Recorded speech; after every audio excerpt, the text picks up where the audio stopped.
On December 2nd, 2016, Facebook released a statement announcing a new partnership with community organizers in the area surrounding its headquarters in Menlo Park.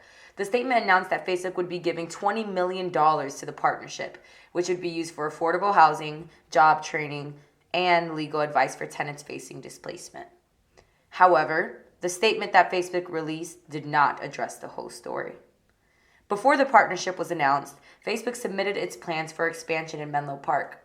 The expansion will increase traffic, greenhouse gas emissions, and housing prices, all while lowering wages for newly created service jobs in the community. Members of ETB EPA and Vision Transform Build East Palo Alto, a nonprofit devoted to protecting its community, took a call to action by vocalizing their concerns and writing a letter addressed to Kyla Peralta, the associate planner of Menlo Park. After sending the letters and various others like it, ETB, EPA, and Facebook entered negotiations to establish how Facebook could expand its campus and mitigate its impact on the community at the same time, which resulted in the Compact Benefits Agreement, the $20 million deal. The overall settlement was $20 million, $10 million going directly to the city of East Palo Alto to work on their own affordable housing development. And then there was $8.5 million into what's called a Catalyst Fund. I'm leaving out $250,000 that was given to community legal services for tenant protections programs. So it was a good use of the money to start. It's just that we need to be able to build on that. One of the goals that we had was to not have all the money going to East Palo Alto. We were only 2.5 square miles, and if we want to maintain this cultural diversity and all of that, we don't need like high rises. So we set it so there's a 15-mile radius, which includes other communities, so the impact isn't all in our community on this housing development. And do you think the way that they have kind of publicly represented this deal has been true to what you've seen? No. I mean, it's been helpful for Facebook in a lot of ways, but no, not fully.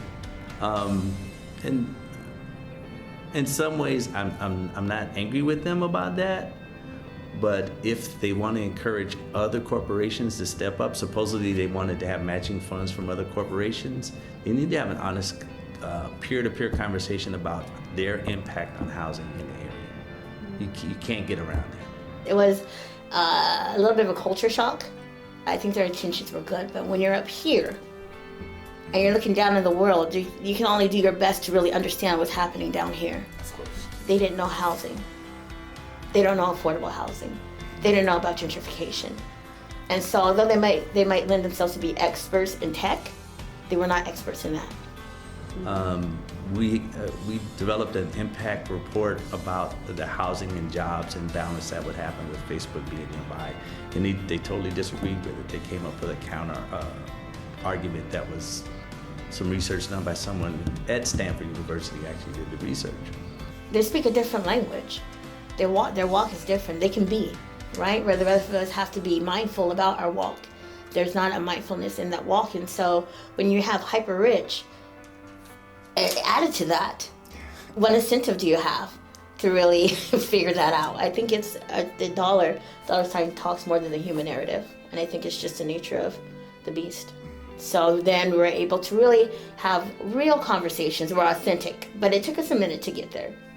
But I think ultimately, when it comes down to Facebook, I think to summarize it best in the way that I feel, I don't see them as a villain nor as a hero by any means. I think that they can do a lot. There could be stuff that could be done a lot better and following up. The point of us doing this wasn't just to kind of stop and hey, get some, interrupt the narrative, but it was also to interrupt the narrative beyond that. So folks are empowered to understand that it's not just up to East Palo Alto to call these people to the carpet. And there is a way to do that. And so there's a path that has been laid as of our process that can be added on to and become better. But there's a foundation laid for other people.